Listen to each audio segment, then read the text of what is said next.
Mea culpa, je voulais te faire cette vidéo parce qu'il y a deux informations qui n'étaient pas suffisamment complètes ou plutôt imprécises que j'ai évoquées dans mes deux dernières vidéos. La première concerne les SCPI et tu vas voir que voilà, il y a des éléments, moi ça ne change rien à mon avis, je trouve que c'est pas un bon investissement. J'avais évoqué sur cette vidéo SCPI le cauchemar, j'avais un peu grossi le trait, mais clairement j'ai retiré mes billes des SCPI. Néanmoins, dans les commentaires, j'ai eu des super commentaires très pertinent, on va revenir dessus parce que sur les SCPI, tu as quand même des petites opportunités à la marge qui sont relativement intéressantes, donc il faut creuser, donc tout n'est pas à jeter.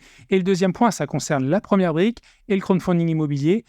Effectivement, j'avais dit que la première brique avait un délai de carence très conséquent de 36 jours. En fait, je me suis fait avoir dans un échange de mails avec le support. La personne a reconnu avoir fait une erreur et du coup, je corrige ici. Clairement, la première brique, donc du coup, est vraiment très intéressante, y compris avec ce délai de carence, parce que c'est un des plus faibles du marché. On va reprendre ça tout de suite. Donc, on commence directement par la première brique. Donc, j'avais fait une vidéo il y a quelques temps, tu peux aller voir sur ma chaîne, qui concerne donc le rendement, où j'avais dit hontement, parce qu'on évoque à chaque fois un rendement de 11%, 12%, et puis la réalité est un petit peu plus sombre, clairement, parce qu'il y a des délais de carence avant et après le projet.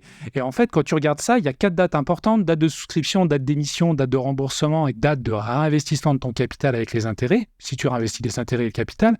Quoi qu'il en soit, si tu continues, si tu cherches un effet cumulé, c'est le circuit classique d'une personne qui cherche à aller vers la liberté financière. Et en fait, tes intérêts, ils courent tout simplement entre les deux étapes envers la date d'émission et la date de remboursement. Au-delà de ça, entre cette date de souscription et la date d'émission, tes intérêts, tu gagnes rien.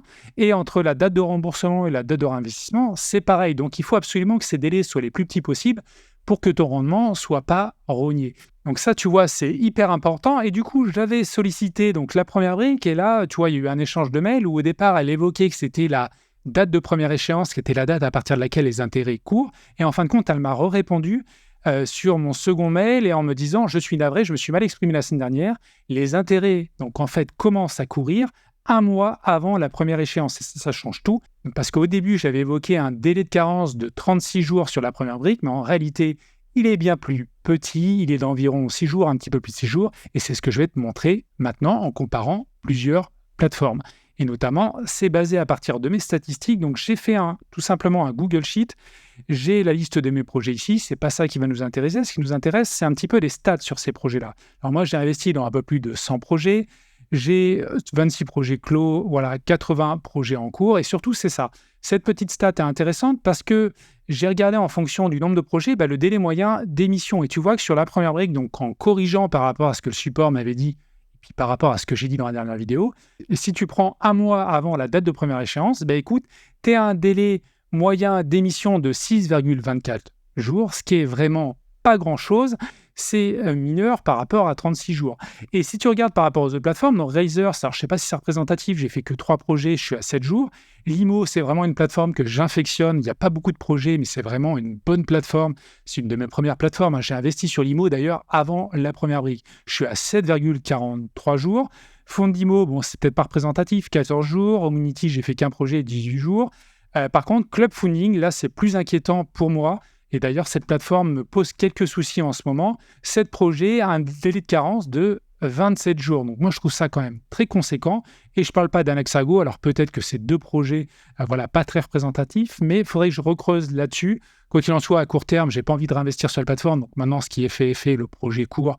Et je verrai à la fin si tout est respecté. Mais il y a un délai de carence non négligeable de 57 jours. Clairement, ça fait quasiment 2 mois. Si tu as un projet à 12%, tu perds 2 mois, tu tombes à 10% brut. Donc, si tu mets ta flat tax derrière, tu n'es plus qu'à 7%. Et encore, après, derrière, si tu réinvestis très rapidement ton argent derrière. C'est ce que je voulais évoquer avec toi. Le délai de carence, avant émission est important. Tu dois le tracer. Clairement, la première brique est vraiment un bon élève. C'est pour ça que je vais continuer sur cette chaîne vraiment à mettre en avant cette plateforme, y compris d'autres plateformes, bien sûr, et d'autres projets. Je continuerai à analyser les projets. Mais quoi qu'il en soit, moi, personnellement, je suis rassuré. J'ai beaucoup investi sur la première brique, quasiment 100 000 euros. D'ailleurs, si ça t'intéresse, il y a un lien en description et grâce à lui, tu pourras obtenir 1% supplémentaire sur ton premier projet, donc augmenter ta rentabilité. Mais quoi qu'il en soit, la première brique, c'est vraiment une super plateforme et vraiment, je t'invite à y investir.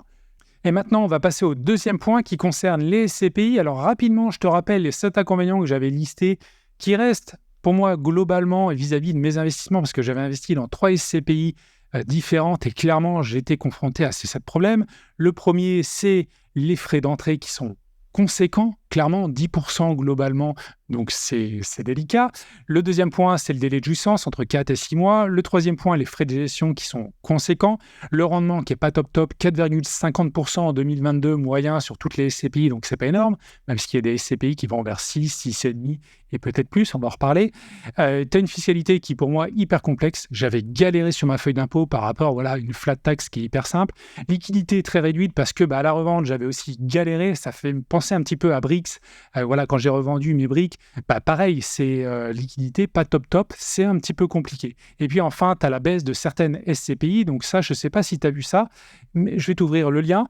Il y a eu récemment, ça a été évoqué, notamment, je crois que c'est Amundi qui avait baissé des parts de SCPI, mais là, il y a un nouvel article qui est sorti hier, comme quoi, dans les 6 mois à venir, il allait y avoir à nouveau des baisses de parts sur les SCPI, et donc ça, c'est un petit peu gênant, je trouve. Alors, quand ça va mal, toujours, il y a des bonnes opportunités à saisir. Donc ça, clairement, il faut suivre ça, mais pour ceux qui sont déjà investis, attention, il y aura des baisses de parts à venir, et ça, c'est un petit peu dommage. Et donc, en complément de cela, ça, c'est un état global. Vis-à-vis aussi, moi, des 3 SCPI dans lesquels j'avais investi, néanmoins, j'ai eu des super commentaires, et ça, je vous en remercie, parce que c'est un peu pour ça que je fais cette chaîne YouTube. Les commentaires que vous faites, me permettent, moi, de corriger des erreurs, ou du moins d'apprendre un petit peu plus, de regarder, vérifier certaines choses, et c'est très intéressant. Et les compléments qui ont été ajoutés, très pertinents, concernent d'une part les néo-SCPI qui ont certains arguments très intéressants par rapport aux vieilles SCPI ou SCPI qui sont là depuis de nombreuses années sur le marché. Tu as également l'enveloppe de l'assurance vie qui peut être intéressante, aussi une question de fiscalité, notamment si tu vas investir un peu à l'étranger. Et enfin, cette notion, alors j'en avais déjà parlé dans cette vidéo-là, d'investir à crédit dans les SCPI, ça peut être aussi une belle opportunité. Quoi qu'il en soit, je voulais évoquer notamment ces 3 premiers points parce que baisse de prix d'entrée, au-delà de ça, il y a des SCPI qui cassent un petit peu le marché en ce moment, qui font en sorte d'avoir un prix d'entrée qui n'est pas réduit de 10%. Enfin, tu vois, quand tu investis 1 000 €, tu ne vas pas te retrouver de suite avec 10% de frais et tomber à 900 € sur ta valeur de part. Non, ils ont baissé les prix d'entrée, c'est-à-dire que tu n'as quasiment pas de frais sur ton achat. Donc, si tu investis 1 000 €, tout de suite, tes 1 000 € vont rester là. Donc, clairement, ça, c'est une bonne chose. Après, c'est un risque pour la SCPI parce que, d'ailleurs, je crois que c'est Stéphane Buzyn de Quorum qui l'a évoqué. S'ils faisaient ça, et c'est pour ça qu'ils ne le font pas, ça veut dire que derrière, les personnes, dès qu'il y a une augmentation de prix de part, pourraient t'amener à vouloir revendre leur part de SCPI très rapidement, ce qui provoquerait peut-être des difficultés pour la SCPI, de rembourser toutes les personnes qui voudraient vendre. Donc du coup, le fait de prendre 10% pour Quorum, ça permet au moins de dire aux gens, OK, faites-nous confiance, on investit sur le moyen ou long terme. Donc ça, c'est une chose. Néanmoins, ces néo-SCPI permettent quand même de baisser le prix d'entrée et donc amènent une certaine liquidité. Pour l'investisseur, c'est clairement intéressant. Ces néo-SCPI permettent aussi d'avoir un délai de jouissance plus court, plus d'1 mois, voire même moins, par rapport aux 4 à 6 mois. Clairement, moi, ça me rebute, ça 4 à 6 mois avant de pouvoir percevoir tes premiers intérêts. Je trouve ça énorme, même si on me dit des SCPI, c'est un investissement sur long terme. Donc, d'avoir des SCPI qui cassent un peu le marché là-dessus, c'est cool. Et tu auras une plus grande liquidité. Du coup, ça, c'est vraiment pas mal. Un autre point qui a été évoqué, c'est tout ce qui concerne les assurances vie. Donc, effectivement, si tu investis dans les SCPI, mais également dans l'enveloppe de l'assurance vie, tu as des choses avantageuses, notamment une fiscalité au bout de 8 ans qui est vraiment intéressante. Tu vas avoir aussi moins de paperasse parce que ça se fait plus facilement. C'est l'opérateur de l'assurance vie qui va acheter tes SCPI. Tu as par contre un peu plus de frais parce que tu as tes frais de SCPI, mais aussi quelques frais dans l'assurance vie, donc c'est à caler. Un autre point que je voulais évoquer aussi, pour être complet sur les SCPI, parce qu'il faut toujours creuser, et puis ça se trouve, la SCPI, ça te correspond, donc creuse ces éléments-là, c'est qu'il y a des SCPI qui sont à l'étranger, qui te permettent de payer un petit peu moins d'imposition, donc ça, il faut regarder. Et enfin, en dehors de l'assurance vie, tu peux aussi investir dans les SCPI via de l'effet de levier, via du crédit, et ça aussi, ça peut être intéressant si tu cibles bien tes SCPI, parce qu'aujourd'hui, attention, c'est délicat, le marché est un petit peu compliqué, donc fais attention à ça.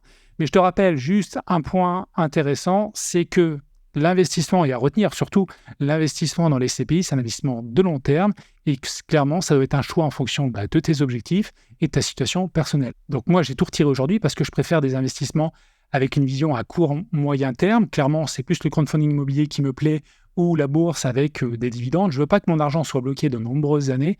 Donc, c'est pour ça que je ne suis pas sur cet investissement. Néanmoins, je comprends, voilà, avec les commentaires qui ont été rajoutés sous ma dernière vidéo, qu'il y ait des opportunités. Alors certes, ça ne représentera peut-être pas, il faut peut-être retirer 90% du marché, mais voilà, il y a certaines SCPI qui sont intéressantes.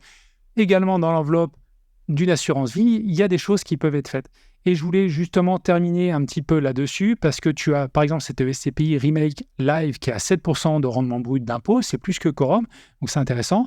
Alors, tu as des choses comme le prix d'entrée qui est... Tu n'as pas de frais quasiment sur le prix d'entrée. Délai de jouissance, c'est plus court, donc c'est plus liquide. Néanmoins, tu as des frais de gestion qui sont à 18%. Donc le calcul, clairement, doit se faire parce que 18%, c'est énorme.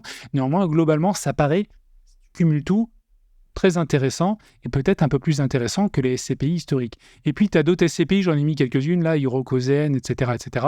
Et il y a un autre point que je voulais évoquer, c'est aussi Stéphane Buzyn le dit dans cette superbe interview qu'il a faite là, sur Quorum, mais également, c'était au-delà de Quorum, il a évoqué le marché immobilier en global, le marché des particuliers, la stratégie d'investissement Quorum. Donc, je t'invite à aller la voir. C'est une super vidéo d'1 heure. Tu apprends plein de choses et bien au-delà de Quorum, bien au-delà aussi des CPI, c'est que tu as cette notion de prix de valeur de la part parce que les opérateurs de SCPI ont la possibilité, en fait, dans le prix, dans la valeur de reconstitution, d'évaluer la part à plus ou moins 10%. Donc, c'est intéressant de regarder ça parce que si tu vois que ta part est surévaluée de 10% par rapport au prix de reconstitution, ça veut dire que tu l'as surpayé.